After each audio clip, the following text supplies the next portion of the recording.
A lot of things were said yesterday, probably a few four-letter words from Cowboys fans for a variety of reasons. Although, at some level, you have to be proud of the Cowboys for not crumbling after they crumbled. 23-7, they didn't give up. It felt like it was over. It felt like they were. They're only down 2 scores. Well, good luck. Good luck getting those 16 points when you've only managed 7 and you've let the 49ers score 23. So, it really did take on a different vibe, though, and we got a lot to unpack with that game. Yeah, we do, a lot. This all comes back to the problem that the 49ers are going to continue to have until they have another quarterback. Because what happens? He's good enough to put you up 23-7, and he's bad enough to let the other team hang around, whether it's missing a wide-ass open Brandon Ayuk, which would have been a huge gain. It would have been. When it was right. 23-7, or the inexplicable overthrow that resulted in the interception that helped fuel the comeback by the Cowboys that took it all the way down to the last play of the game. No, Mike, I have the same thought. I'm glad you started there. First off, I know we're going to talk about a lot of the controversies and things that went on at the end of the football game. At the end of the day, I can get over the controversy a little bit, and I know we'll dive into it to where, again, I think it's a little more blown out of proportion than it should be. I can get over it at the end of the day because I've clearly, as a viewer, and I think you had the same feeling, that the San Francisco 49ers were clearly the better football team on the field throughout Sunday.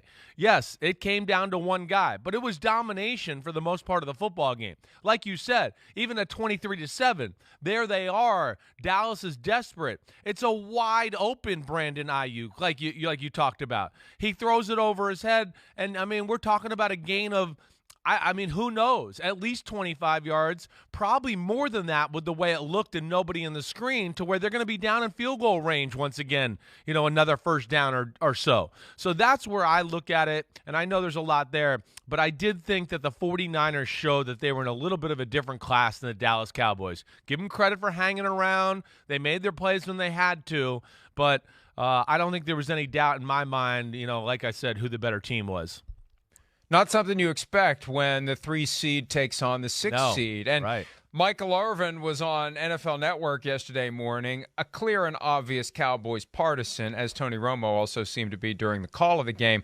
But Irvin was like, everybody's picking against us. And you know what? He was right. Everybody was picking against the Cowboys because everybody knew that the 49ers, even though they went through some rough patches. They had a 4-game losing streak in the regular season. Yeah. But once they got their guys back healthy, right, we knew what they were capable of doing, what they were capable of being, and they're good enough to overcome a quarterback who is just bad enough to keep them from possibly what they're trying to do. But that's going to be the theme every week. It seems like it. When they go to Green Bay, right? Can Jimmy G do enough to help them win without doing enough to help them lose?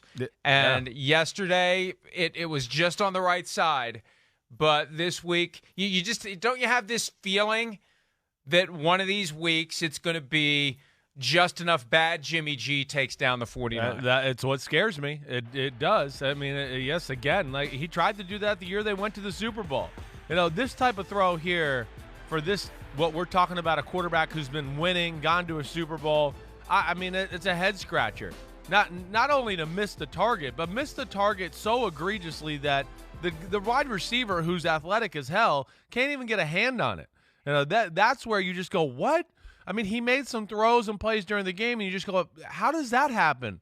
Or the Brandon Ayuk play like we talked about just earlier, where you just go, wait, you were kind of sharp, and not that you're sitting here as a superstar, but you were hitting all the open receivers, and then you have moments like that in some of the biggest moments of the football game. And I think that is scary. The 49ers, excuse me, is my second choke there. The 49ers, and Mike, I think you're on the same page as me here, they're a Super Bowl football team. They really are. And again, what they did to the Dallas offensive line yesterday, just dominating it. The Dallas defensive line having issues stopping the run, even though they knew it was going to be about the run game and it wasn't going to be about Jimmy Garoppolo. That's when you know you're a good team, when you can kind of physically impose your will, and now you have a coach also who's creative off of that. That's what makes them dangerous. But damn that quarterback, Mike. Question mark, question mark, question mark. And I know that there are plenty of 49ers fans out there who may be watching. If you're watching it live and you live in California, thank you very much. You may want to take an Ambien because it's 4:10 a.m.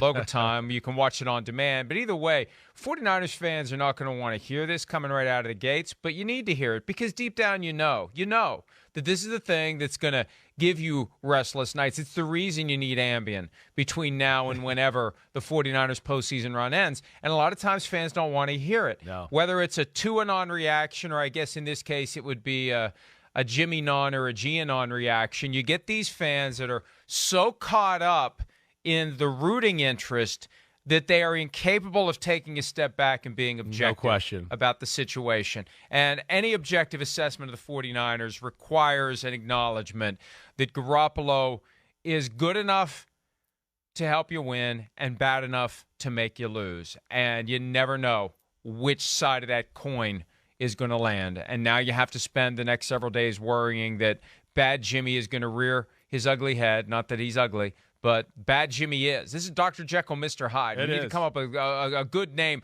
for Mr. Hyde. Dr. Jimmy and Mr. Something will accept submissions at Twitter. Respond to @ProFootballTalk. Dr. Jimmy actually. And Mr. Pick. I don't know. Yeah, right. We'll Mr. come up with something. Yeah, you're right. It's something along those lines. Let somebody more creative than us figure it out.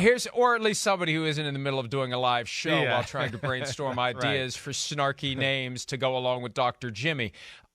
Here's Kyle Shanahan from after the game yesterday talking about the 49ers' ability to tough out close victories. That's the cool thing about football. I mean, it's never a 7-game series, so there's lots of ways to win one game. And I think that's why people enjoy watching football. It's one game, and there's so many different ways to win it. I like to think that we have a team built to do it.